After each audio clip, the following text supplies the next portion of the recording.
America और Iran के बीच जारी तनाव एक बार फिर से बढ़ता हुआ दिखाई दे रहा है। दोनों देशों के बीच शांति समझौता और परमाणु कार्यक्रम को लेकर बातचीत चल रही है। वहीं इस बीच दक्षिणी ईरान में अमेरिकी सेना की कार्रवाई की खबरों ने हालात को और भी ज्यादा संवेदनशील बना दिया है।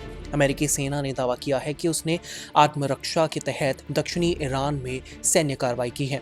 अमेरिकी केंद्रीय कमान यानी सेंटकॉम के प्रवक्ता कैप्टन टिम हॉकिंस ने फॉक्स न्यूज से बातचीत करते हुए कहा कि अमेरिकी सैनिकों और सैन्य ठिकानों को संभावित खतरे से बचने के लिए ये कार्रवाई करनी पड़ी। उन्होंने कहा कि ईरानी सेना की गतिविधियों से अमेरिकी सैनिकों की सुरक्षा को खतरा पैदा हो रहा था, जिसके बाद आत्मरक्षा के तहत हमले किए गए। अमेरिकी अधिकारियों के अनुसार इन हमलों में ईरान की कुछ मिसाइल प्रक्षेपण स्थलों और उन नौकाओं को निशाना बनाया गया जो कथित तौर पर समुद्री क्षेत्र में बारूदी सुरंगें बिछाने की कोशिश कर रही थी। हालांकि अमेरिका ने इस कार्रवाई के बारे में ज्यादा सैन्य जानकारी सार्वजनिक नहीं की है। दूसरी तरफ ईरान की ओर से इस मामले पर आधिकारिक प्रतिक्रिया का इंतजार किया जा रहा है। हालांकि ईरानी मीडिया और स्थानीय रिपोर्टों में दक्षिणी तटीय इलाकों में कई धमाकों की आवाजें सुनाई देने की बातचीत कही गई है। रिपोर्टों के मुताबिक बंदर अब्बास, सिरीक और जास्क जैसे तटीय शहरों में लोगों ने देर रात कई विस्फोटों की आवाजें सुनी। स्थानीय निवासियों के अनुसार धमाकों के बाद कुछ समय के लिए इलाके में दहशत का माहौल बन गया। हालांकि विस्फोटों के सही कारण और नुकसान के बारे में तत्काल स्पष्ट जानकारी सामने नहीं आई है। ईरान की सरकारी एजेंसियों ने भी अभी तक किसी बड़े नुकसान की पुष्टि नहीं की है। ये घटनाक्रम ऐसे समय सामने आया है जब अमेरिका और ईरान के बीच परमाणु कार्यक्रम और क्षेत्रीय सुरक्षा को लेकर बातचीत जारी है। दोनों देशों के बीच लंबे समय से तनाव बना हुआ है और पिछले कुछ वर्षों में कई बार हालात युद्ध जैसे भी बने हैं। अमेरिकी राष्ट्रपति डोनाल्ड ट्रंप ने भी इस मुद्दे पर सख्त रुख दिखाया है। मेमोरियल डे के मौके पर अपने संबोधन में ट्रंप ने कहा कि ईरान के पास कभी परमाणु हथियार नहीं होगा। उन्होंने स्पष्ट किया है कि अमेरिका किसी भी कीमत पर ईरान को परमाणु हथियार विकसित करने की अनुमति नहीं देगा। इसके अलावा ट्रंप ने सोशल मीडिया पर भी ईरान के परमाणु कार्यक्रम को लेकर कड़ी टिप्पणी की है।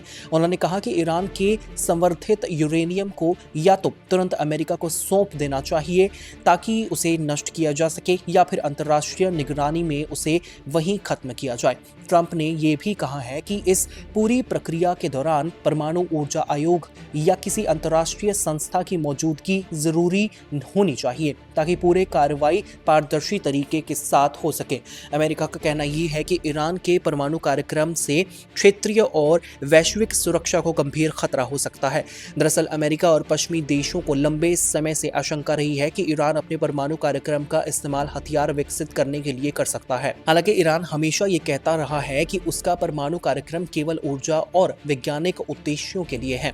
विशेषज्ञों का मानना यह है कि दक्षिणी ईरान में अमेरिकी कार्रवाई की खबरें दोनों देशों के बीच चल रही बातचीत को प्रभावित कर सकती हैं। यदि हालात और बिगड़ते हैं तो मध्य पूर्व क्षेत्र में तनाव और भी ज्यादा बढ़ सकता है। बंदर अब्बास और आसपास के तटीय इलाके रणनीतिक रूप से बेहद महत्वपूर्ण माने जाते हैं। यह इलाका फारस की खाड़ी और हॉर्मुज़ जलट मरुमध्य के करीब स्थित है, जहां से दुनिया के बड़े हिस्से का तेल व्यापार गुजरता है। ऐसे में इस क्षेत्र में किसी भी सैन्य गतिविधि का असर अंतर्राष्ट्रीय बाजार और वैश्विक राजनीति पर पड़ सकता है। रक्षा विशेषज्ञों का कहना यह है कि यदि अमेरिका और ईरान के बीच सैन्य तनाव बढ़ता है तो तेल की कीमतों में तेजी आ सकती है और वैश्विक व्यापार पर भी असर पड़ सकता है, जो कि इस वक्त देखने को साफ तौर पर मिल रहा है। मध्य पूर्व पहले से ही कई संघर्षों और राजनीतिक अस्थिरता का सामना कर रहा है। ऐसे में यह नया घटनाक्रम चिंता बढ़ाने वाला माना जा रहा है। अमेरिकी सेना का कहना यह है कि उसने मौजूदा युद्ध विराम और क्षेत्रीय स्थिरता को ध्यान में रखते हुए संयम बरता है। सेंटकॉम के अनुसार अमेरिकी सैनिक केवल अपनी सुरक्षा सुनिश्चित करने के लिए कार्रवाई कर रहे हैं। हालांकि अंतर्राष्ट्रीय स्तर पर इस घटनाक्रम पर नजर रखी जा रही है। कई देशों ने पहले भी अमेरिका और ईरान के संयम बरतने की अपील की है। संयुक्त राष्ट्र समेत कई अंतर्राष्ट्रीय संस्थाएं लगातार दोनों देशों के बीच तनाव कम करने की कोशिश करती रही हैं।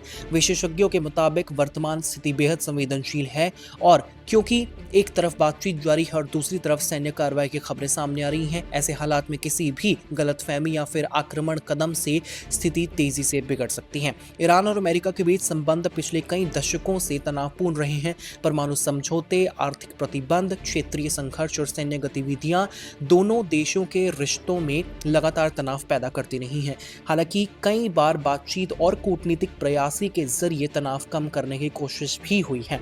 अब दुनिया की नजर इस बात पर टिकी हुई है कि दक्षिणी ईरान में कथित अमेरिकी कार्रवाई के बाद दोनों देशों की अगली रणनीति क्या होगी। यदि बातचीत जारी रहती है तो हालात नियंत्रित रह सकते हैं, लेकिन यदि आरोप प्रत्यारोप और सैन्य गतिविधियां बढ़ती हैं तो क्षेत्र में नया संकट खड़ा हो सकता है। फिलहाल अमेरिका और ईरान दोनों की ओर से आने वाली आधिकारिक बयानों और अंतर्राष्ट्रीय प्रतिक्रियाओं का इंतजार किया जा रहा है। मध्य पूर्व की मौजूदा स्थिति को देखते हुए ये घटनाक्रम वैश्विक राजनीति और सुरक्षा के लिहाज से काफी महत्वपूर्ण माना जा रहा है। यहाँ कंस्ट्रक्शन में हम क्वालिटी से नहीं खेलते हैं। यहाँ पे कंस्ट्रक्शन फील्ड से नहीं प्रिसीजन से हो रही है। तो genesis Heights project RERA approved है, SBI अप्रूव्ड है, कंस्ट्रक्शन फुल स्विंग पे है। दैट मीन्स आपकी इन्वेस्टमेंट 100% सेफ है। तो चंडीगढ़ यहाँ से मात्र 4 मिनट, एयरपोर्ट 10 मिनट की दूरी पे, decathlon, DMart, KFC, McD, everything with in 2 minutes.